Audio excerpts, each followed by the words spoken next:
Bienvenue sur Estimez-vous, le podcast pour ceux qui cherchent à accompagner en conscience la génération de demain, mais qui trop souvent oublient qu'ils sont la génération d'aujourd'hui. Estimez-vous, c'est une discussion authentique et bienveillante qui cherche à nous relier à l'enfant qui vit à l'intérieur de nous. Parce qu'il est toujours temps de venir planter des graines d'amour de soi. Moi, c'est Christelle. Et si je devais me présenter à vous en quelques mots, je vous dirais que je suis une personne passionnée, qui s'est donnée pour mission de permettre à ceux qui l'entourent de vivre en harmonie et en accord avec leurs valeurs. Maman de 2 petites têtes blondes, professionnelle de l'hypnose et de la nutrition, au quotidien, j'accompagne des personnes qui ont choisi d'aller mieux. Et à travers ce podcast, j'avais à cœur de rassembler le village, dont nous aurions bien besoin pour venir à bout de cette mission. Alors sur ces mots, je vous souhaite une belle écoute, mes estimés.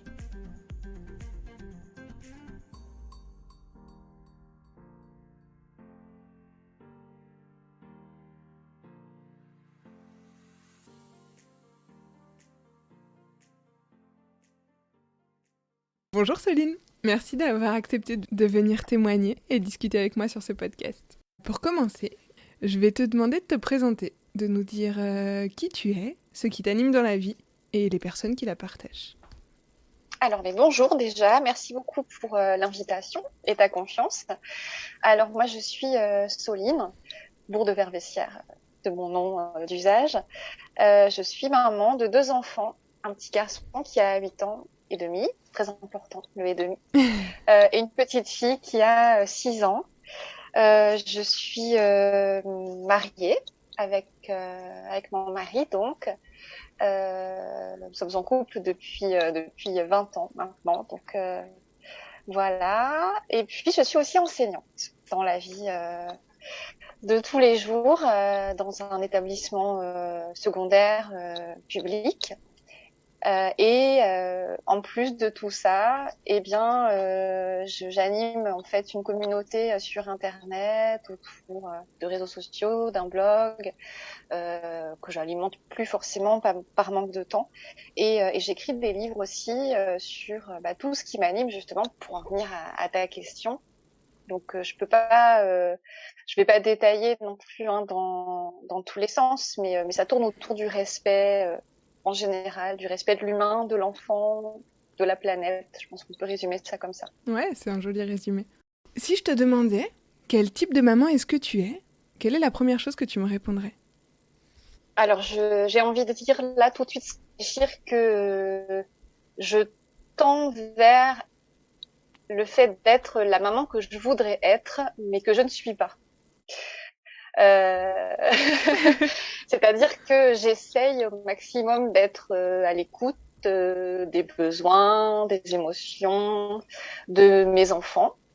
J'essaye d'être la plus bienveillante possible, au sens noble du terme. Mais la réalité fait que je n'y arrive pas toujours.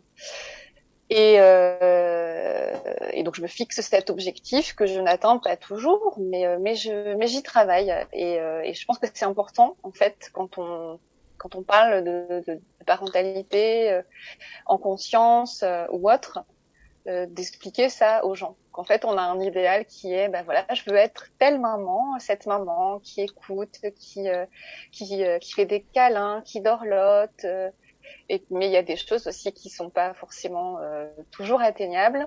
Et puis il y a des choses qu'on n'aime pas faire. Enfin, moi, par exemple, je suis la maman qui aime faire des activités, faire jouer, par exemple, avec ses enfants. Mais certains jeux, je n'aime pas. Et je leur dis, et c'est comme ça. Enfin, voilà, je cherche pas à endosser une espèce de super cap de maman, de super maman qui fait des gâteaux, qui fait tout bien comme on voit dans les films. Non, je ne cherche pas à être cette maman-là parce que j'ai besoin aussi de m'écouter moi et d'écouter mes besoins et de montrer à mes enfants que j'écoute aussi mes besoins et que je suis un exemple aussi pour eux. Donc je sais pas si c'est très clair ce que je dis. Mais si, clairement, je vois totalement effectivement cette idée de poser tes propres limites, de ce dont tu as besoin toi, puisque tu les accompagnes de cette manière-là au mieux à poser les leurs aussi. Du coup, donc je trouve ça plutôt chouette, moi, ouais. Et du coup, ça fait écho à un post que tu as écrit le 19 mars. Alors, je reprends tes mots.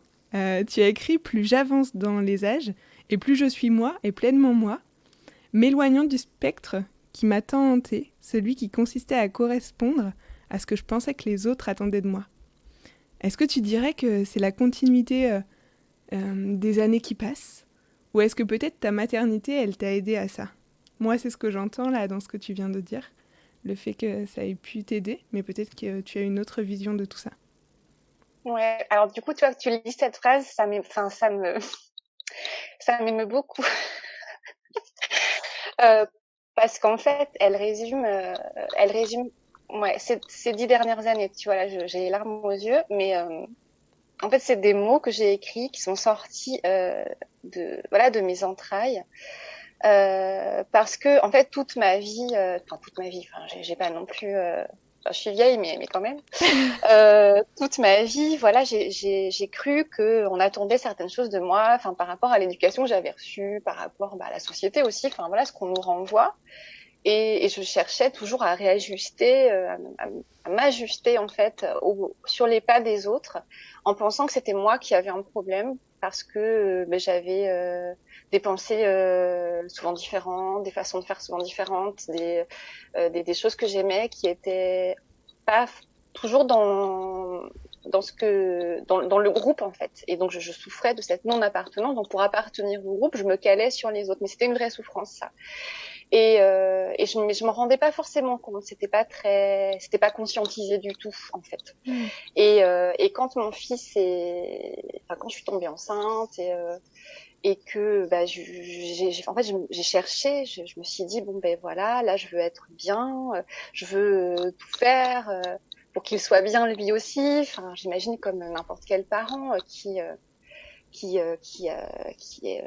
s'attend à avoir un enfant. Et en fait, chacun à leur manière, parce que là je parle de mon fils, mais ma fille c'est pareil, chacun à leur manière, ils m'ont apporté quelque chose. C'est-à-dire que mon fils, il m'a permis une rétrospection totale à l'intérieur de moi-même, où je vais, qu'est-ce que je veux pour lui, et aussi qu'est-ce que je veux pour moi, et surtout qu'est-ce que je veux pas. Et notamment, il a révélé aussi tout ce côté émotionnel, mais vraiment, en fait, avant lui, je pensais que je ne vivais pas d'émotions, mais vraiment, c'était vraiment la carapace, vraiment, j'étais une tortue, quoi. Enfin, il y avait rien qui rentrait, il y avait rien qui sortait, mais même la joie, j'étais incapable d'exprimer la joie. Ce qui déstabilisait beaucoup mon entourage aussi. Enfin, on me faisait un cadeau, en fait, j'avais aucune réaction. Et donc lui, il m'a révélé ça. Il m'a révélé en fait le fait que j'avais des émotions qui pouvaient me traverser et qui étaient extrêmement puissantes.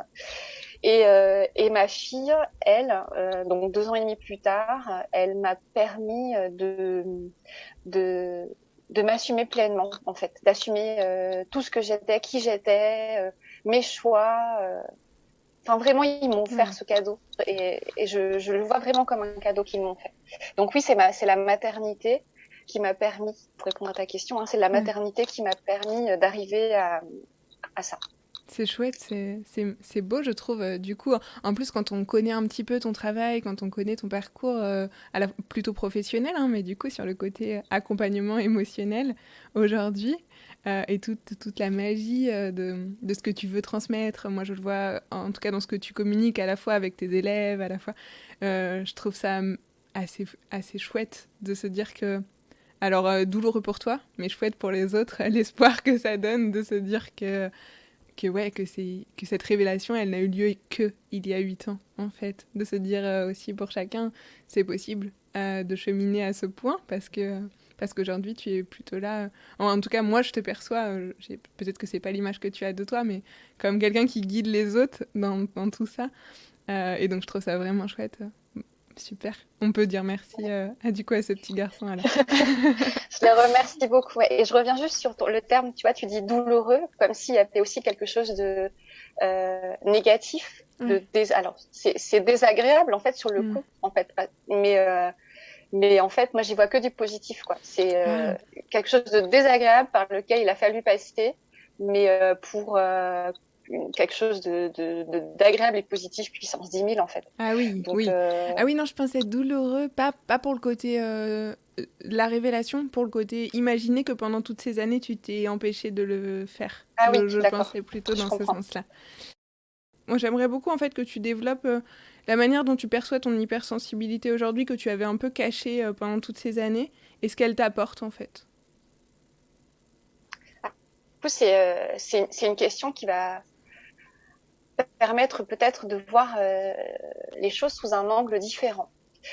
Parce que l'hypersensibilité, elle est parfois pointée du doigt négativement en Ouais. disant voilà, en fait, quand on est hypersensible, en gros, c'est hyper pénible dans la vie parce que on prend les émotions des autres en pleine face ou soi-même, on ne sait pas toujours comment réagir, etc.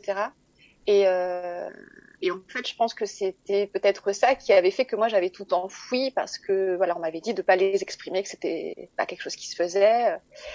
Et, et en fait, pour remonter un petit peu le temps, euh, donc mon fils, enfin,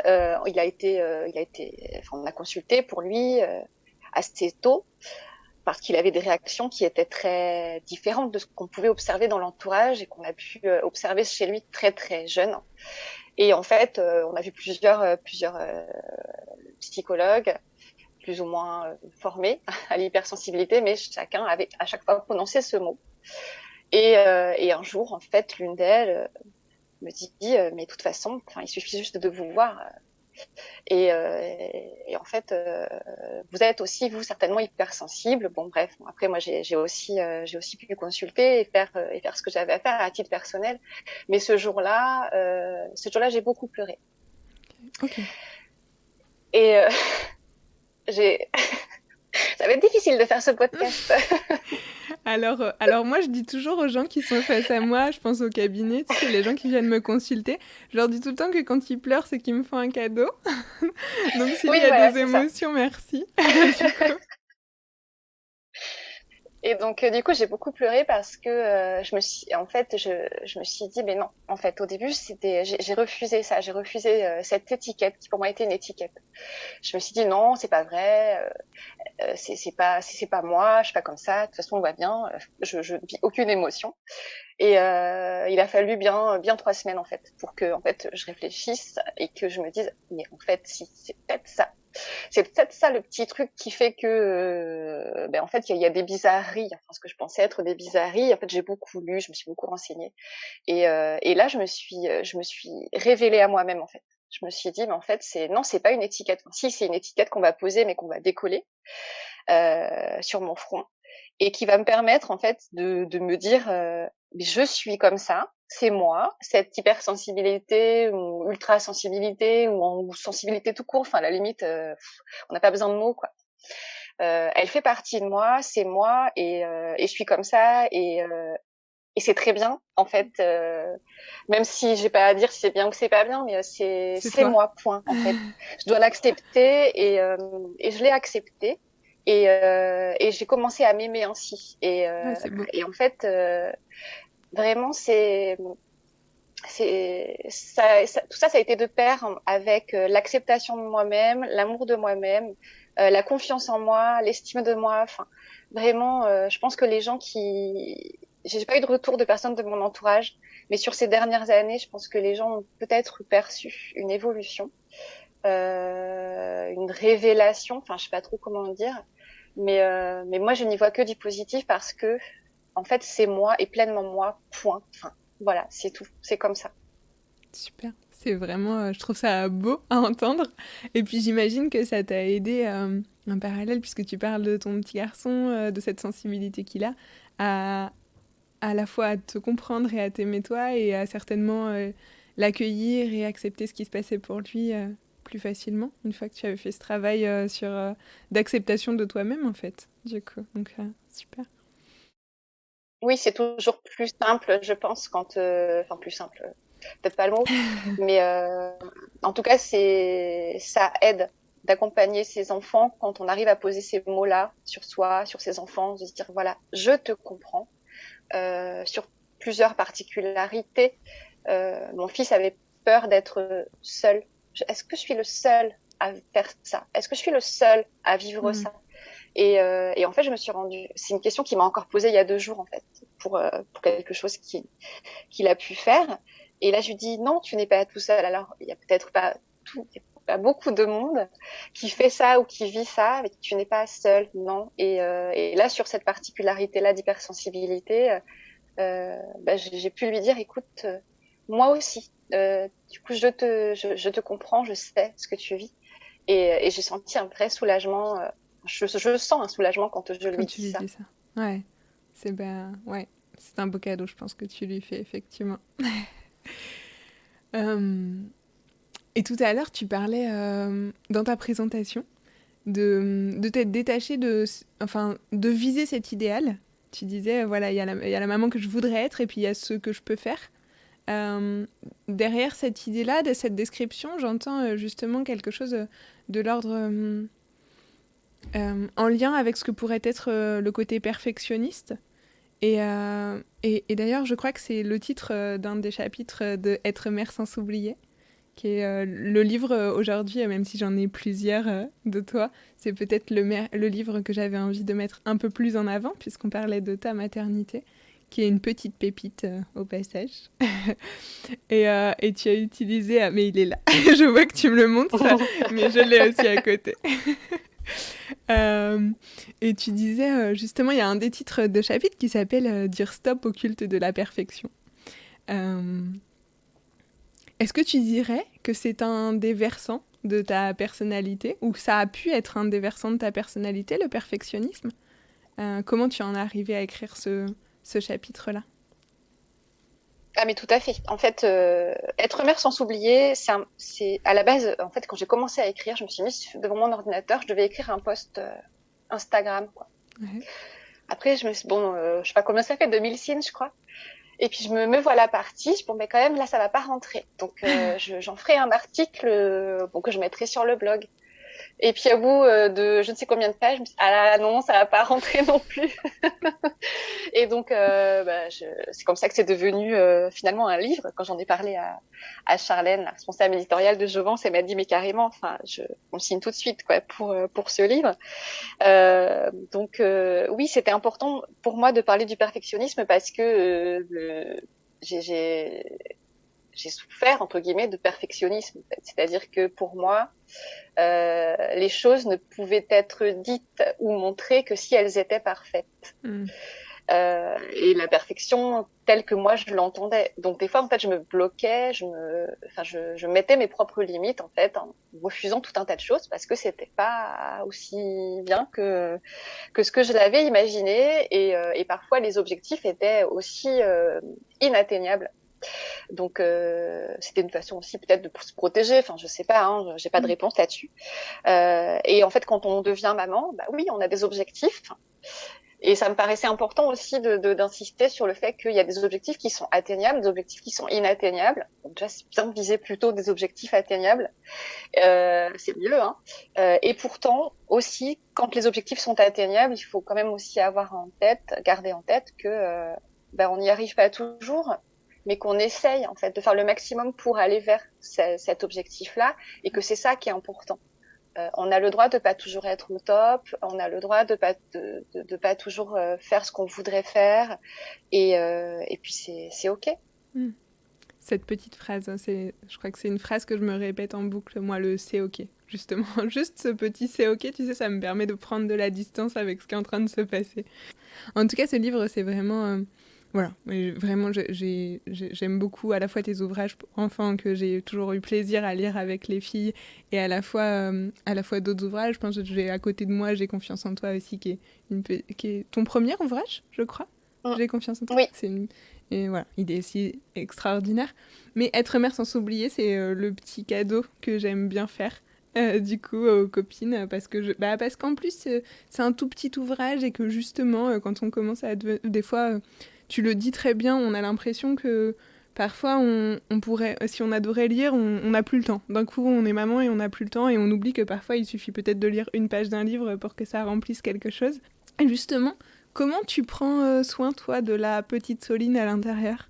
Puisque dans l'idée d'être mère sans s'oublier, c'était l'idée de se dire que c'était absolument pas quelque chose d'égoïste que de prendre soin de soi, que c'était nécessaire.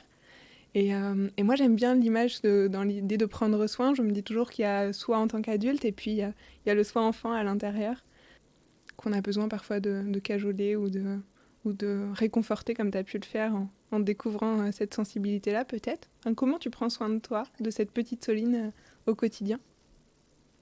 Alors, je prends pas soin de mon enfant intérieur au quotidien parce que j'en ressens pas forcément le besoin. Ouais. Mais de temps en temps, alors je sais pas, je saurais dire à quel rythme, je pense à elle et en fait je lui parle Ok. dans la pensée. Je la rassure en fait. Voilà, tout simplement. Alors, soit je peux faire ça dans un espèce d'esprit méditatif, une espèce de visualisation, ou ça peut être un moment où je vais voir une photo, où je vais avoir une pensée, enfin voilà, qui va passer. Et en fait, je la rassure. Enfin, tout simplement, je lui envoie des mots en disant là, ce que tu vis, c'est ce que tu as à vivre à cet instant-là, mais rassure-toi, tu découvriras le moment venu que tout ça, c'est pleinement toi et tu assumeras toutes ces parts de toi, en fait.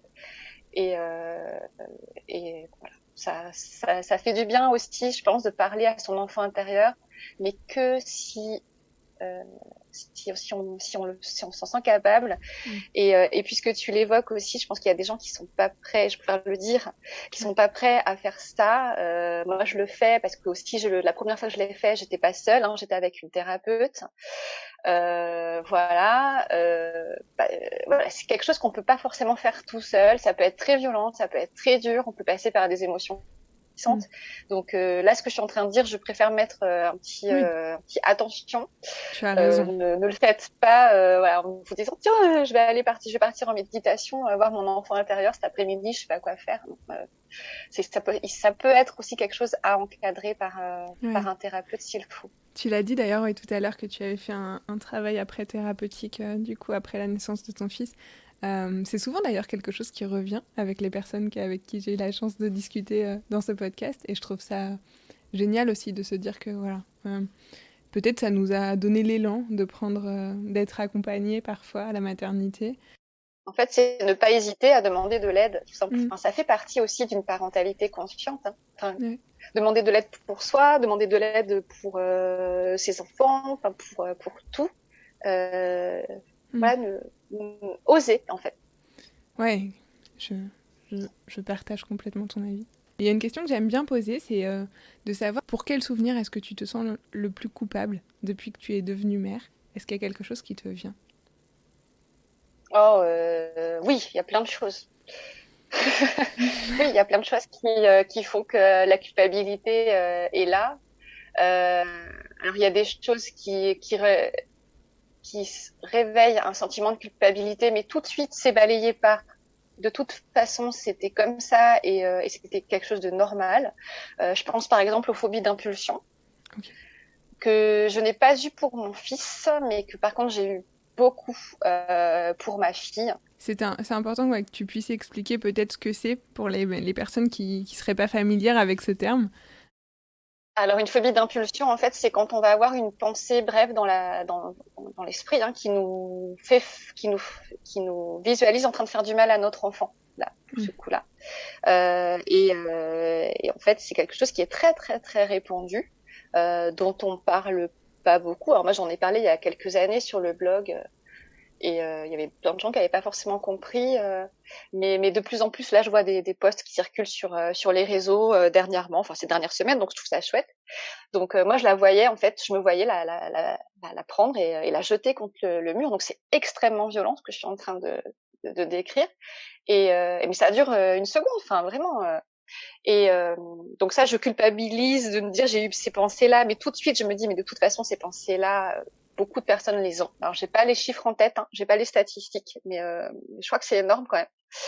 Et après je culpabilise de choses que j'ai pu dire ou faire, de violence éducative.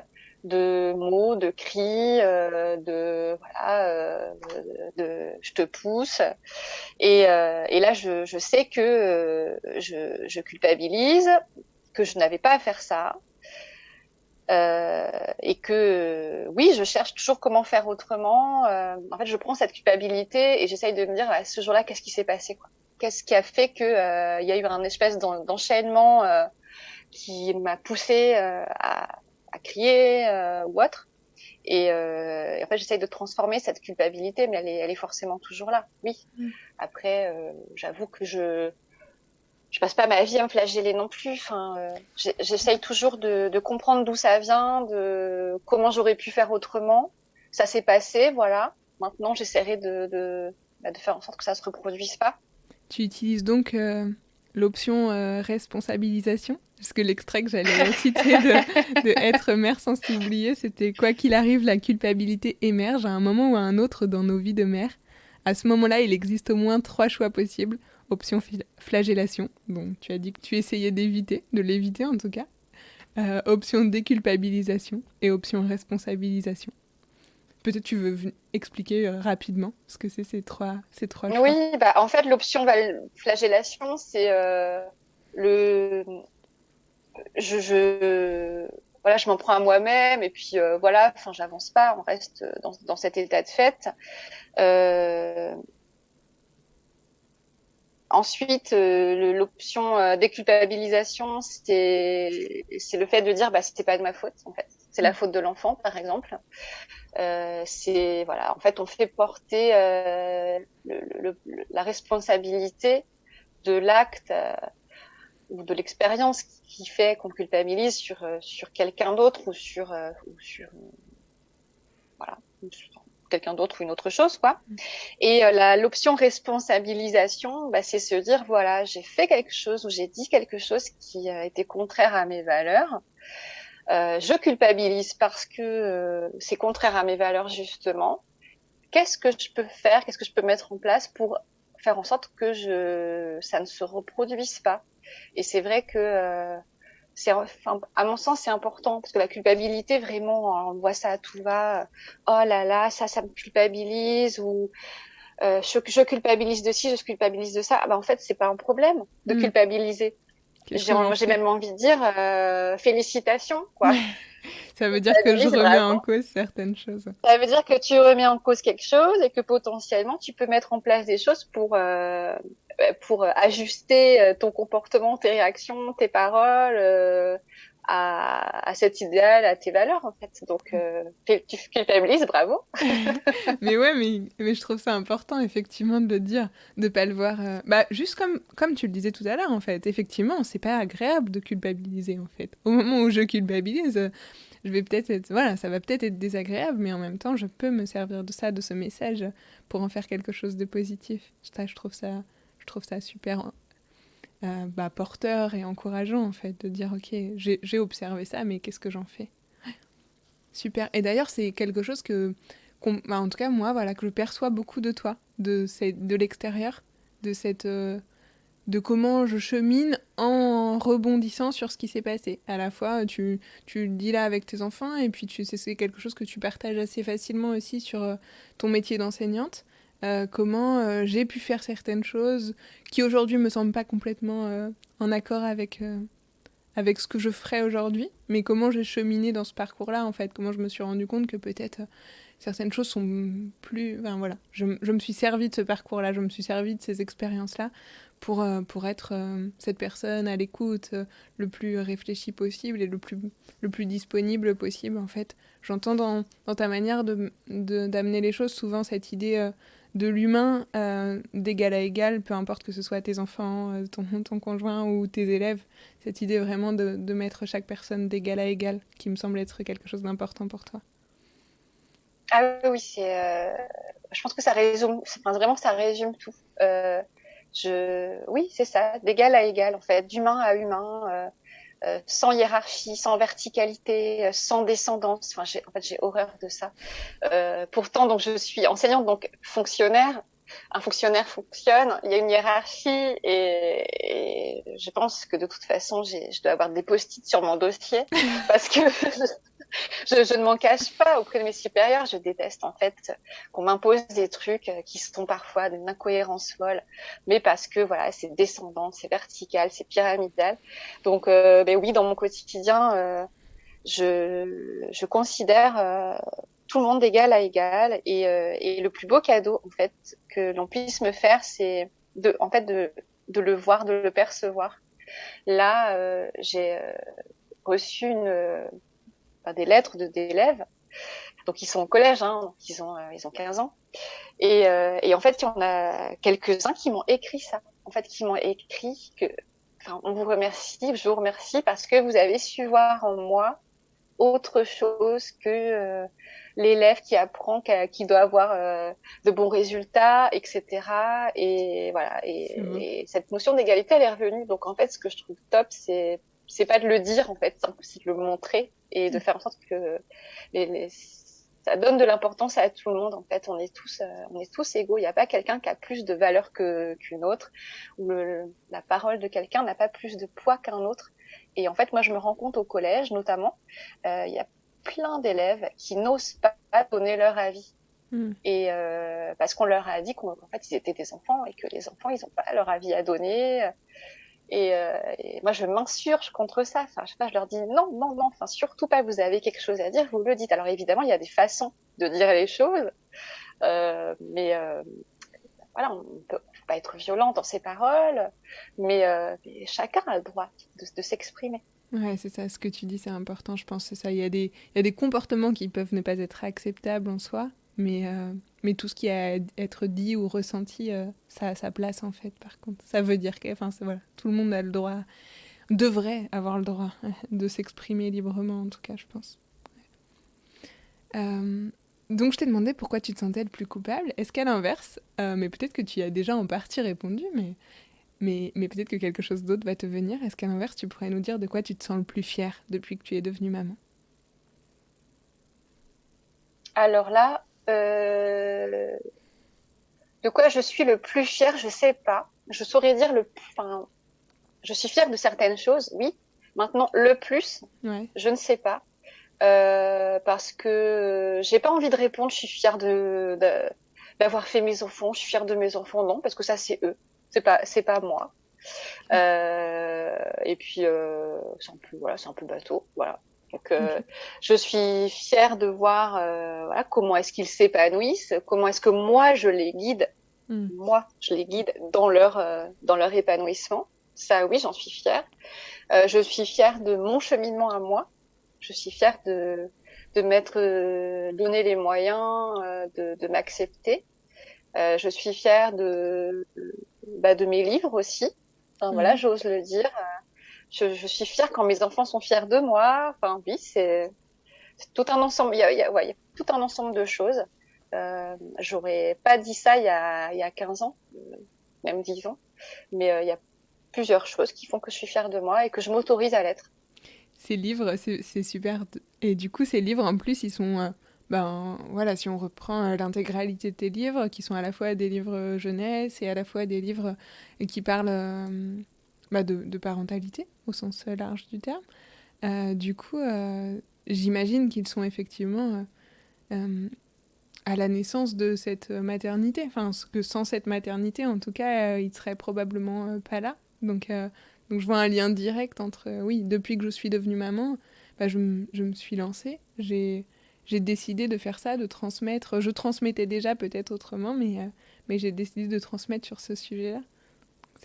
C'est chouette. Hein, Oui, bravo. oui, tout à fait. Sans la maternité, je pense qu'il n'y aurait pas eu ce moyen de transmission-là, ou en tout cas pas si tôt dans ma vie.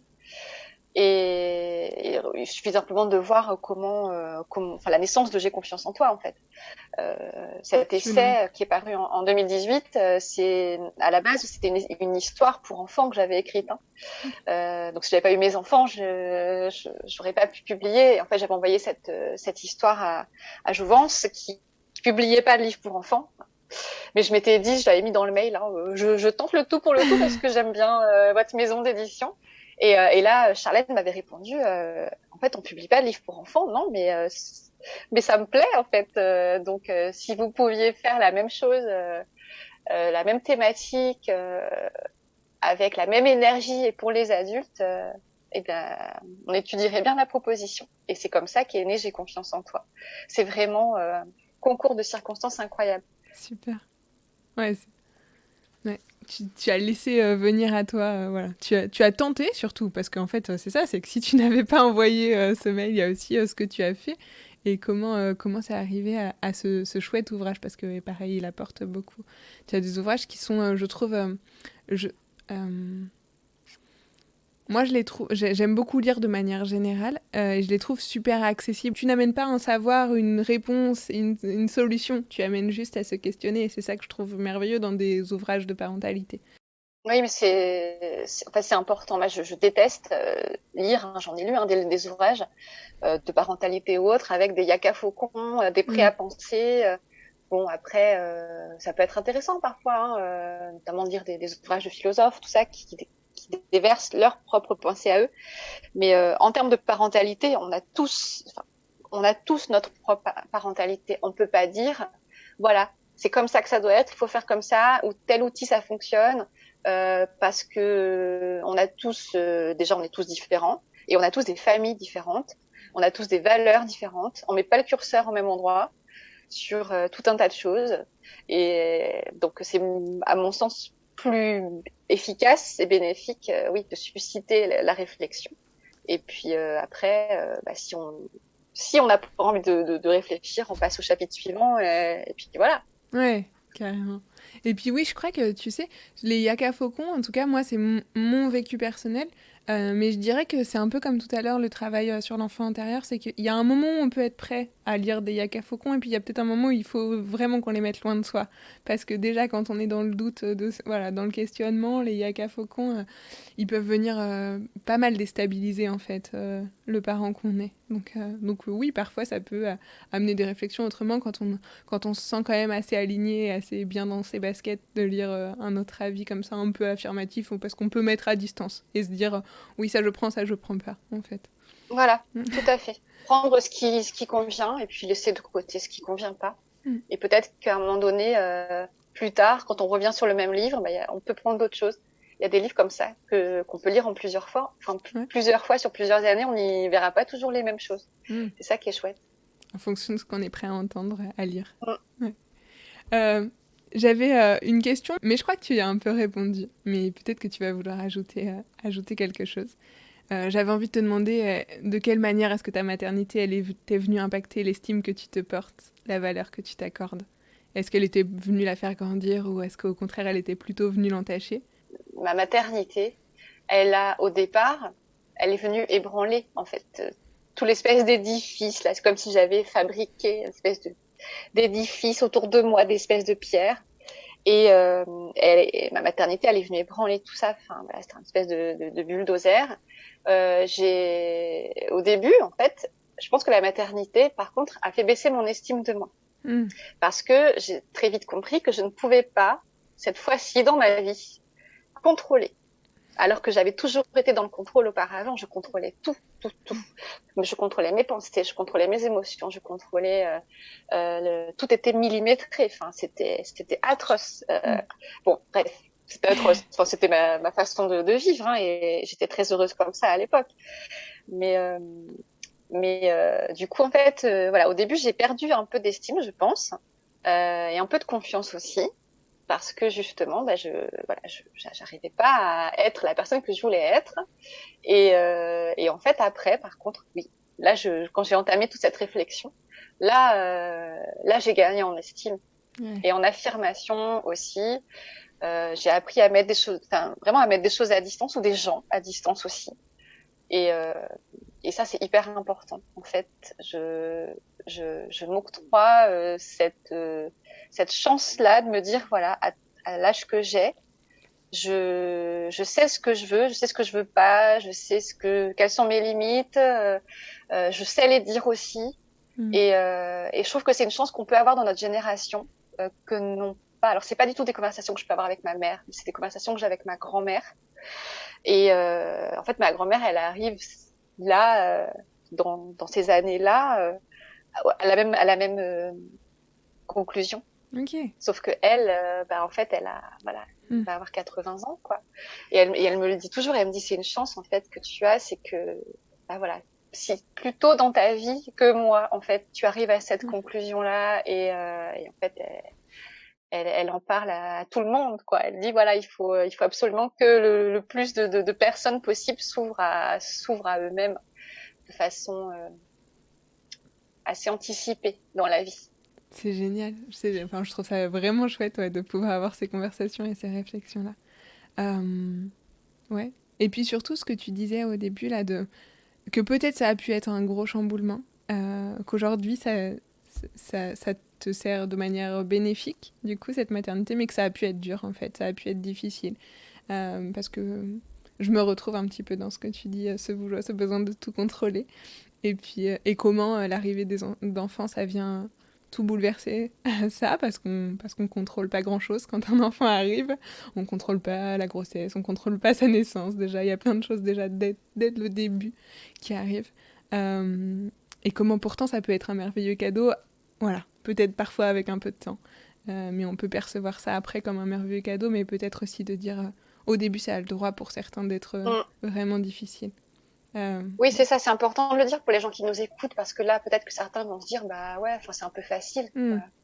Elle nous dit ça, ça va, elle a l'air bien dans ses baskets, mais moi, je suis en train de vivre des choses pas cool, mais oui, en fait, oui, c'est dur.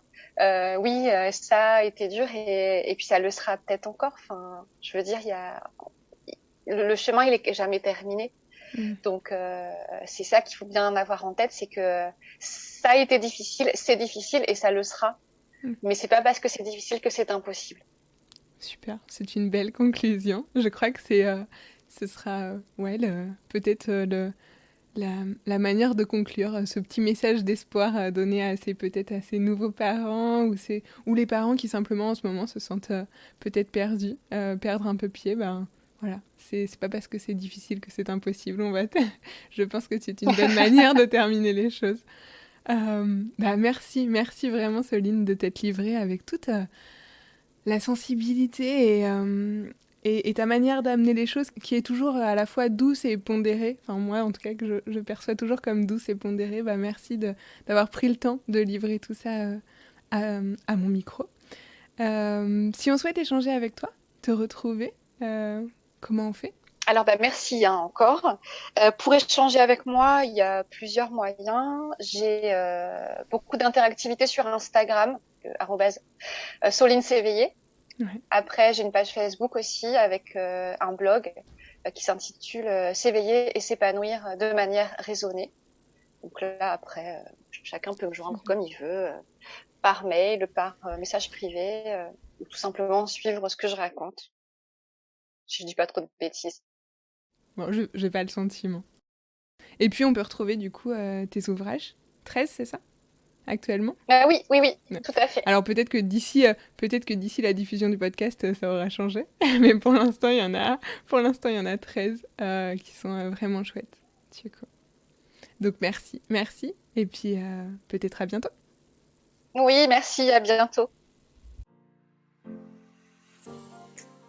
Si cet échange vous a inspiré, si vous avez aimé nous écouter, et si le cœur vous en dit, alors vous pouvez mettre 5 étoiles sur la plateforme d'écoute que vous utilisez et partager cet épisode sur les réseaux sociaux pour ainsi faire partie de ce village qui sème des graines d'amour de soi.